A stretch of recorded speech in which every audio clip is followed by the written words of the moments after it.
One more time, Ahmed Ahmed, ladies and gentlemen. Thank you so much. You're the man, dude. Thank you so much for Sorry, doing the show. I ran the light. No, you can do 20 if you really wanted to. There was a lot going on in here tonight, and I was trying to figure out how to like coattail and like bring it all together. Yeah. And thank God I did a good job. I'm joking, but seriously, I did. Well, thank you so much for doing the show, Dude, man. thanks. This is such a great format and like sort of throwback to the old like talk show. You know, like really bring it like the Johnny Carson. I love that, yeah. Because like Fallon and like Kimmel and those guys kind of diluted it, I think. But I like what you're doing here, man. It's cool. Thanks, man. I tried. Thank you so much. Just wanted to get a little Carson back to you guys. Whistling whistle. We have Ahmed here. I wanted to talk to him a little bit about everything. How did you get started in comedy, Ahmed? I'll stop doing the accent. Sorry. Everyone starts leaving. I appreciate that. Start talking like Barack Obama. Why don't you shut up? But I appreciate you doing the show, man. Thank you so much. I appreciate it. And Adam, thanks, man. I know this is They're your the best. space and stuff. Appreciate it. Who would have known I was like doing comedy in a church? Yeah, right. God bless. God bless. Trust me, I was outside, you know. I'm a Muslim, and I'm like, can you please forgive me? Do you pray? I want to ask you this question because my, you know, Kazim Rahman. Not personally. He's a really good friend of mine, and he's a comic, yeah. And we drove down to San Diego to do a Madhouse and stuff the one time, and we drove in the car, we parked, and he's like, "Hey, just real quick, I just gotta pray real quick, man." And I said, "Oh, okay, cool." Like out on the street. Like no, in his car, and he's like, "I need you to get out of the car." I said, "Okay." What's your religion? I'm Catholic. Catholic. Yeah. So Well, no, it was funny. He's like, "I need you to get out of the car." I was like, "Can I stay here with you and pray with you?" And he's like, "No, I gotta do it by myself." No, we parked. I know, but was he in the driver's seat? He was in the driver's seat, yeah. And he kicked you out of the passenger seat? Yeah, yeah. All right, so he's not a good Muslim. Here's what you're here's selfish. Well, he said that he prays about 6 times a day. No, here's what he should have done. Okay. As a non-practicing Muslim. This motherfucker should have gotten out of the car and directed his position northeast, because that's toward Mecca. Oh. Laid down a rug or a mat or whatever the fuck, and done it outside. You don't kick your comrades out. You know what he should have done? Will you pray with me? I thought I was like, "Can I be in the car?" He's like, "I kind of do it by myself." I said, "All right, well, text me when you're done." And I just kind of watching porn. I do it alone. There's a you know Theo Vaughn. Yeah. So Theo Vaughn, we used to be cool back in the day, and I remember we were in a taxi in New York City, and at one point, and I say this as God is my judge, he goes, "Hey man, you know anybody in ISIS?" And I go, "Huh?" He goes, "Anybody in ISIS?" And I was like, "You're joking, right? I grew up in Riverside." He goes, "I don't know, man. Everybody knows somebody." I go, "Bro, that's like if I asked you, hey, you know anybody in the KKK?" And he goes, "Well, my uncle used to work out with these guys." So everybody knows somebody. Everybody knows somebody, yeah. Guilty by association. By the way, the psychic that was up here tonight, the tarot card reader, Diana. Oh, Diane, yeah, give it up. She's still here. Jessica Saul, ladies and gentlemen. She's still here. Yeah. I call her Diana. Yeah. Yeah, very impressed. Might need my cards read. I might have some ISIS on me. I told Theo Vaughn too, I was like, "Hey man, do me a favor, repeat after me, La ilaha illallah." And he goes, "La ilaha illallah." In Islam, if you say that out loud, you pronounce yourself as a Muslim. Oh, wow. So when he said it out loud, I said, "Hey man, you're technically a Muslim now." He's like, "Get it off me, bro." See, I did that. I got back in the car with Kazim and I said that. And I was like, "Come on, man, let's pray together. Come on." La la la, I tried. I feel like this is an episode of Al Jazeera.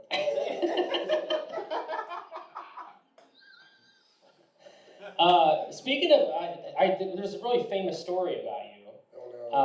About when you were doing stand-up. I know if you wanted to talk about it, but someone, you were doing stand-up and you did a Muslim joke, and somebody called 911 during the show on you? I was actually going to talk about that, but you gave me the light. Oh, sorry. It's his fault. Is this the story? But now I'm on the couch. Okay, great. Yeah, let's talk about it. I made some. Look, a lot of comics you don't make the couch. You get the couch. You You did. did, baby. Late night. Ahmed Ahmed, ladies and gentlemen. He gets the couch. When you do late night TV as a comic, they go, all right, thank you very much. And then but if Jay Leno goes, come on, sit down. Yeah. Come on, what are you doing, Ahmed? Story. Yeah. In 2019, on Mother's Day, in fact, or the night before technically, someone called 911 on me over a joke that I told tonight when I said, hey, it only takes one of us. Yeah. This guy in Naples, Florida thought that I said, oh, there's enough of us to start our own little terrorist organization. And I was like, yo, terrorists don't wear Under Armour. Terrorists don't do meet and greets. I do meet and greets after the show. Even today, I'll say hi to you after the show. Like terrorists aren't like death to all Americans, but first, let's take a selfie. Yeah. Tag me. Tag me. Yeah, terrorists. They don't smoke. We're not weed. They don't smoke. They don't smoke weed. Terrorists, like I smoke weed. Terrorists don't smoke weed, but I said, maybe they should because you'll kill terrorism. They'll be too, right, Adam? They'll be too high to do anything. Like, sitting around the warehouse plotting against America like, Mustafa, Tariq, Muhammad. We are going to get America where it hurts them the most, I swear to Allah.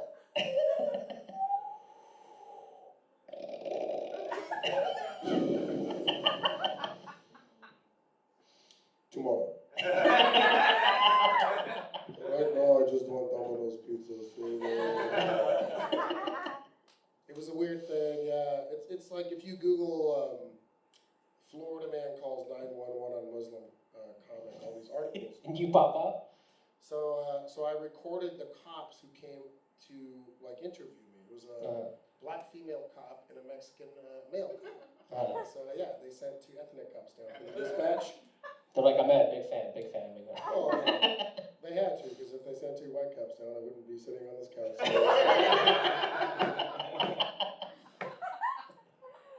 But when I went outside, because the manager was like, oh, these cops are outside, they want to talk to you. And this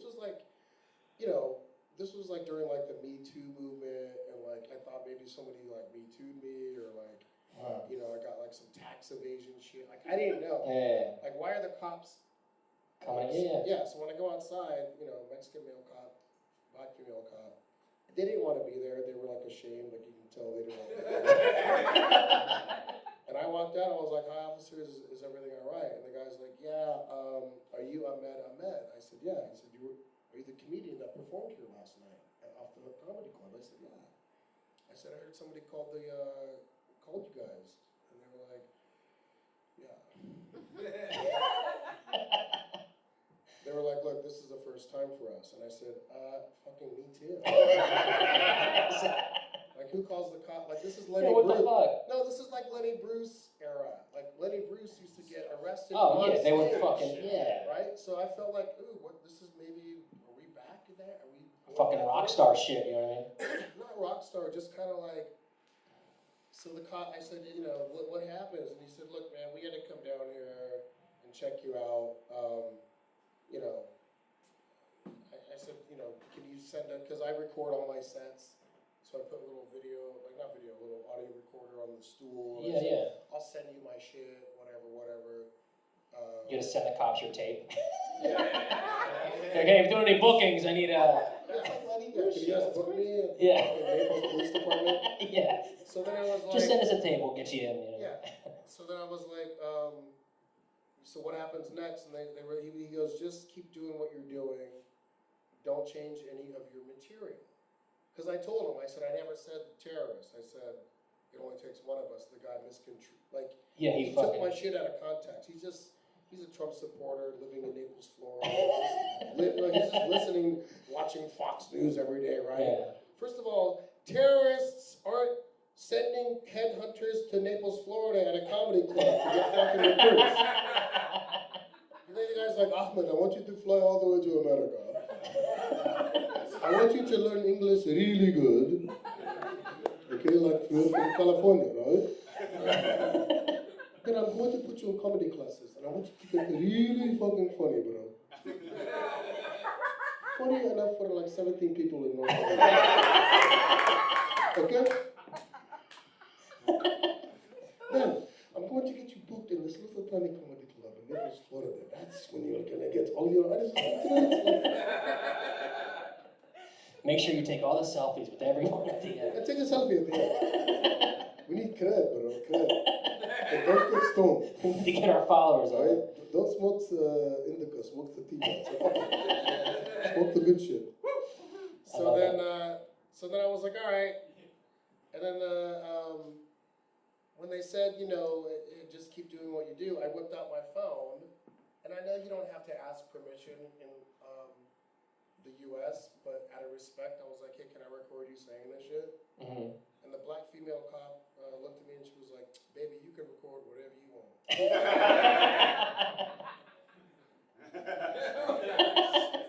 She didn't do that with her neck, but in my head. And so I recorded them. It was like a minute, video, and I posted it on Twitter that night, and it went viral. Yeah, shit. And then the news picked it up. New York Post, CNN, BBC, TMZ, fucking KFC picked it up. And then it made like global news for 15 minutes. Clearly you fuckers didn't hear about it. But they did now, baby.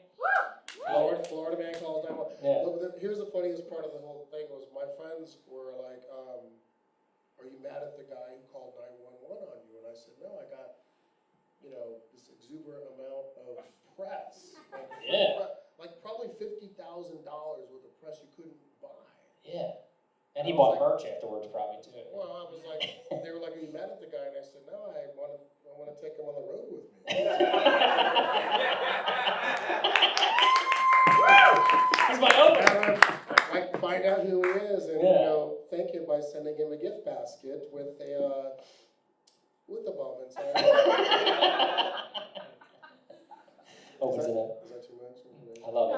No, not too much. I want to. We love it. We love Keep it going, baby. I want to ask you this. Speaking of the road, man, I just watched your documentary.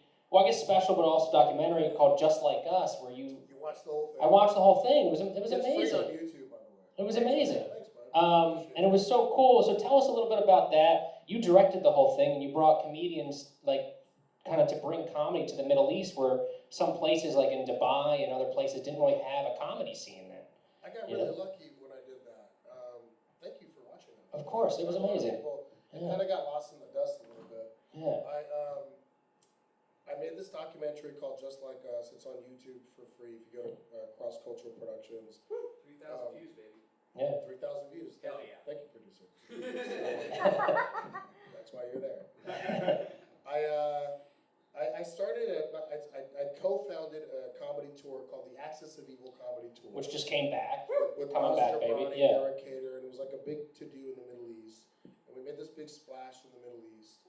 And then we broke up and went our separate ways, but I kept on going back to the Middle East with comedy shows. And the one that kind of coattailed the demise of Axis of Evil, because it was just Middle Eastern comics at that time. Yeah. And I was like, maybe, I think American comedy will work. So we brought this this comedian out with us. You probably never heard of him. His name's Sebastian Maniscalco. This guy. Every time let me tell you, man. Tell you something. What's up with the buy? That's what I'm saying. Sebastian, Eric Griffin came with us. Yeah. Oh, nice. Whitney Cummings, yeah. She was in it, like Tommy Davidson, like a lot of well-known comics. Well-known at the time and not well-known at the time. Mm-hmm. I said, hey, do you want to go to the Middle East? And they were, making like probably $3,000, $4,000, $5,000 a show, economy class ticket, nice hotels, but they were performing in the Middle East, in Dubai, Lebanon, Saudi, Egypt. Yeah. And I was performing a lot of shows there because that's just where the work was happening. And I remember coming back to like the Comedy Store when I was a paid regular there often and even the Laugh Factory, and people would say, "Hey man, you've been gone for like a month. Where were you?" And I was like, "I was in the Middle East doing comedy shows," and they were like, "Which military base?" And I was like, "Oh, they weren't." It But wasn't. that's all it's known, yeah. No, I was like, "Nah, they weren't like U.S. centaurs. They were like for Arabs." Yeah. And everyone would always go, "Really?" And you would do it in English? And I'm like, yeah. And they're like, "And they get it?" I'm like, "Yeah, they breathe too." Like they have the internet, bro. Relax. Yeah. So then I started going there, like regularly. That's when I made the documentary. Yeah. And it was really like just if you don't know that comedy exists in the Middle East, watch the documentary. It's a pretty much 72-minute answer to. Well, Yes, I think what was so amazing though, because you kind of helped guide a lot of comedians that were from the Middle East, and they did spots on the show, and that was like, they're like, we have nothing like that here, Yeah. and it was such a big deal for them to even be like, Well, a couple of those guys ended up getting Netflix specials. no shit, Yeah. that's amazing. Yeah, the Saudi comic, I forgot his name. There's a couple comics in my documentary from the Middle East that ended up getting Netflix specials Yeah. for the Middle East region. So yeah, I just feel like, our company's called Cross Cultural Productions. Everything's a cross-cultural exchange, and I think laughter and music and food and music and everything is just all part of the whole grand scheme. Dude, I loved it. I want to see more documentaries from you too, man, because I think it's such a cool thing to bring comedy to that and just kind of, it's so cool. Nobody really does that anymore though, because it's like, I love to see that road aspect, like when you did Wild West too, like it's that. Well, Vince did it. It's that, yeah, well, you were on it. I was in it. Yeah. Vince Vaughn. Let me just pick up that name I dropped. Yeah. Vince Vaughn, ladies and gentlemen. I was. But it's cool to see Vince those. Vince was actually the inspiration for my documentary. Yeah. Because Vince Vaughn did a thing called the Wild West Comedy Show, which once again Sebastian Maniscalco was on, and John Caparello, Brett Ernst. Yeah, Brett Ernst, yeah. Myself and a bunch of special guests. Dwight Yoakam was in it. And Justin Long and Keira O'Donnell and John Favreau. Yeah, Favreau was, yeah. It was Marvel, basically. Yeah. And so we were on this crazy road tour, and I kind of copied and pasted that model for Axis of Evil and Just Like Us. So Yeah, but you see that behind the scenes of it being like, man, you shouldn't have really fucking said that right now. Like even Whitney saying, I think she said like balls or vagina or something, and all the women were like, whoa, like, it was like, it's open. it was so cool to see that. I just came back from Dubai, where everybody's talking about like dick, fuck, ball, pussy, fart, this, that. It's like 10 years ago, because I was banned from Dubai for a year. I don't know. You guys want to hear that story?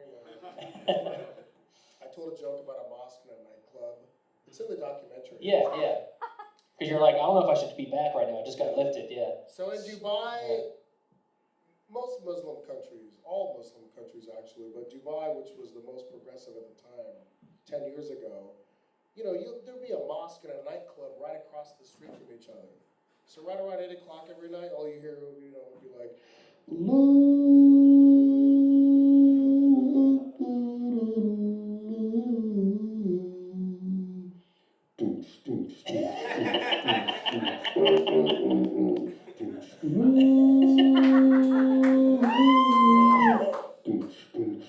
so all the Muslims are confused. They're like, I know, should I go pray? Should I go down?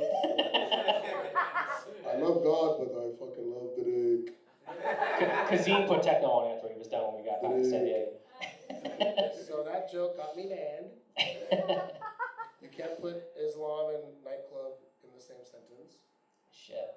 But now no, you Yeah. But you, in the Middle East, here's where they're still straggling and behind. You can't touch religion, you can't touch politics, you can't touch government, you can't touch royalty. Wow. So It's like everything. Yeah, it's like, what the fuck are you talking about? Yeah. Starbucks?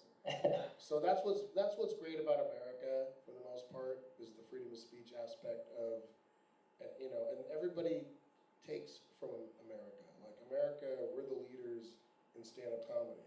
Yeah. And then it kind of, it goes America, the Brits, Aussies,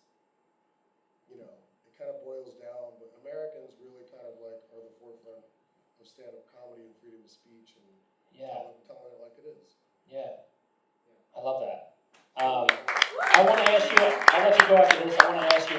Should I take my shirt off? Yeah.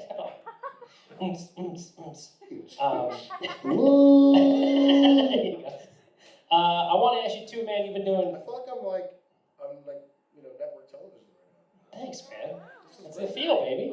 Ahmed Ahmed, ladies and gentlemen. I'll let you go, I'm sorry, but this is so interesting stuff. This might end up on network fucking television. Dude, you're the man, thank you so much. Not my will. I want to ask one question, I'll let you go, because you've been doing comedy so long, and you're so great at it, so comfortable, I mean everything, you've done specials and everything. Do you have advice for maybe like Austin did his very first stand-up tonight, and I've been doing comedy 8 years. Do you have advice for just comedians in general, just about their career? What's the best advice you ever got that you kind of pass down to fellow comedians that are rising up? Rachel, your girlfriend. We were talking about that earlier. I'm gonna pick that name up one more time. Here's the score with stand-up comedy, man. You really have to be married to it. It's not a great journey. It's just not. Facts. Austin just quit right now. Facts. No, but I'm just saying, it's called show business at the end of the day. So if you have a show and you can allocate and aggregate and logistically maneuver the business aspect of it, you'll probably do pretty good. If you stay off the drugs always win. So if you stay off the drugs, if you're gonna drink a little bit. But even health and fitness, the comic lifestyle is not, it's like being a band member. Yeah. Bro, you're traveling, you're living in and out of hotels, fast food, this gig, that gig, trying to hustle your gym. It's not a desk job. It's not for everybody. I actually don't, younger when I got into it, I was like, you can be a comic. You can be a comic. I love how your advice is like, don't fucking do it, don't eat KFC. And as I've gotten older, when people are like, how would I do it? I'm like, it's just it's not for everybody, bro. You sacrifice relationships, not only with your loved ones, with family members, friends. If you have a machine, an agent, a team behind you, that helps. But if you don't, you're on your own fucking island. Yeah. Yeah, Yep. you're a woman or man on your own boat, and you're just paddling and trying to stay alive and stay above water. So it's not for everybody. But if you enjoy making people laugh and that gives you joy, then I say do it 100%, rich or poor. I love that. Beautiful. You're the man. Guys, one more time for Ahmed Ahmed, ladies and gentlemen. Give it up. Thank you so much for doing it.